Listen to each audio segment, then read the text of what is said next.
Hello everyone, welcome to my channel, or welcome back if you've been here before. My name is Benedicta. Be sure to go ahead and like this video, share with others, and most importantly, subscribe to my channel. Today I'm going to be sharing a prophetic warning that the Lord has shared with me, placed on my heart, shown me several visions and dreams about, and even confirmed through his word and things that I've just been seeing in this present day and age with where we stand. And so we are entering into a new dispensation of the move of God, where you honestly cannot afford to mix.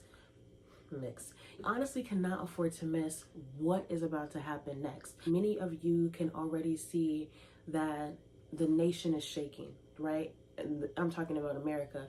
The nation is shaking. The nation is shifting. The Lord's fire is already kind of going through, and you can already feel the tension kind of rising in this nation, coming from all different sectors: education, government, our children, the younger generations, and things like that. And so you can see so many dynamics and so many shifts, and it's only going to get bigger. This is only just the beginning of what is about to happen. And this is not one of those moves of God where, as a believer or as someone who's still on the fence, you can afford to be a spectator in. God is going to draw a very clear line in the sand between where you stand. So if you've been used to being a spectator and kind of just looking on the sidelines and kind of just, I'm a Christian, but I'm a Christian from afar. I just look, I don't speak, I don't touch, I don't involve myself in all the the different arguments and the different debates, and I'm just neutral and I don't have a side that I've picked. God is going to clearly determine that side for you in this next season. And in this next move of God, or in this next shift, many are going to get left behind for several reasons. One, they're not fully convinced even of their faith in itself. And so they still want to sit on the sidelines. They still want to sit and sift with the things that they had on their heart. They still want to chase after their own desires before yielding to the Lord because they think that they have time. Well, I'm here today to tell you that time is up, unfortunately. You still have some who are still a little bit lukewarm. You still have some who can just not discern the times and the seasons. And so the priorities are all out of order. The desires are all out of order.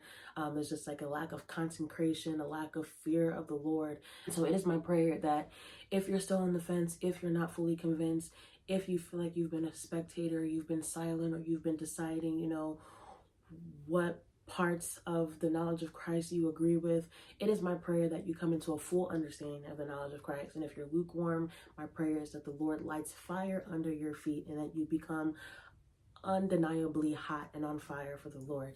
It is my prayer that if you're not fully convinced, that I pray that the Lord brings a wholeness to your understanding and a revelation of who he is to you, so that you can pick the right side before this move and this time comes. We see in the Bible, after Joel chapter 2, verse 28, where it says, "And I'll pour out my spirit on all flesh," right?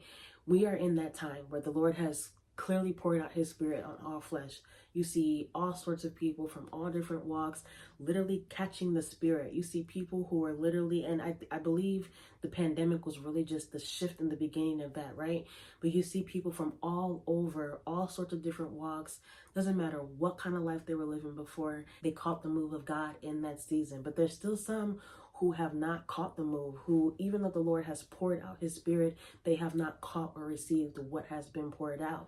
But what we sometimes forget or don't realize, maybe, that right after, shortly after verse 28, coming down into, like, I believe the 30s, where it says, "And all that call on the name of the Lord shall be saved." But literally, not even 10 verses later, in the next chapter, chapter 3, all the nations are summoned to the valley of decision, or the valley of judgment, where the Lord is now weighing, right? And so basically, this is just another reminder that to whom much is given, much is expected.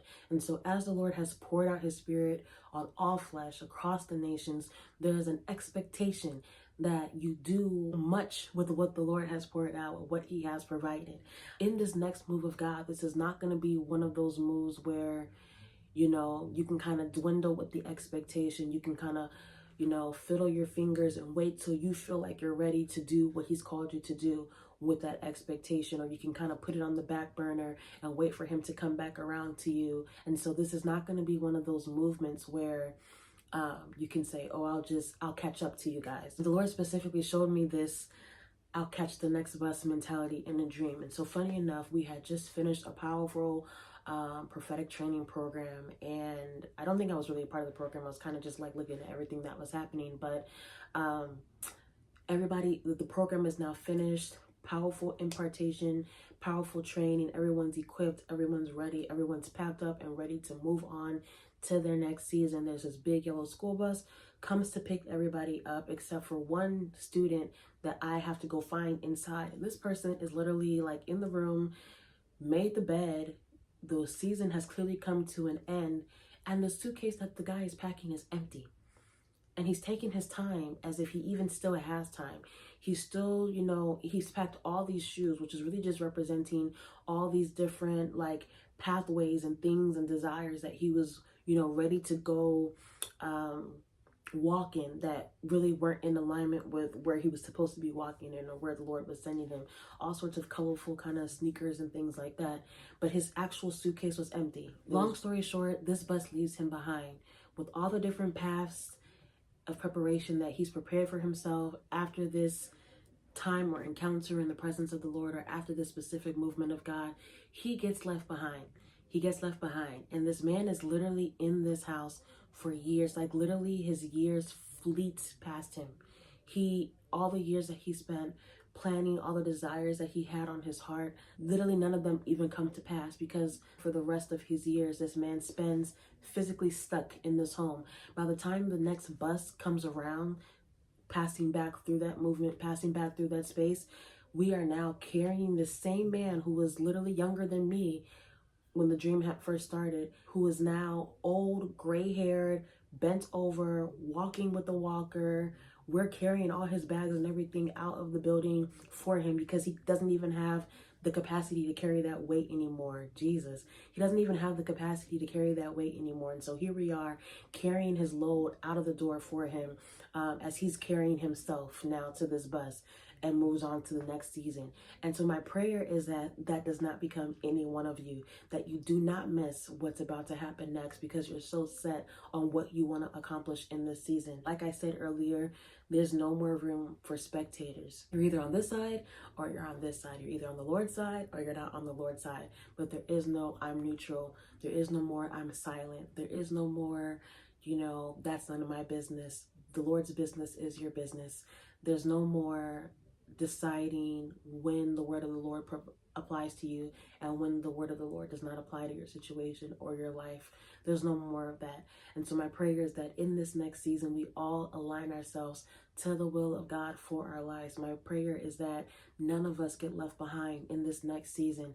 My prayer is that those of you who are not convinced, like I said earlier, will come into a full revelation and encounter of who Christ is, so that you can be well equipped and knowledgeable of what is to come, so that you can best prepare yourself for it and not miss it. This is the time to surrender the works of the flesh.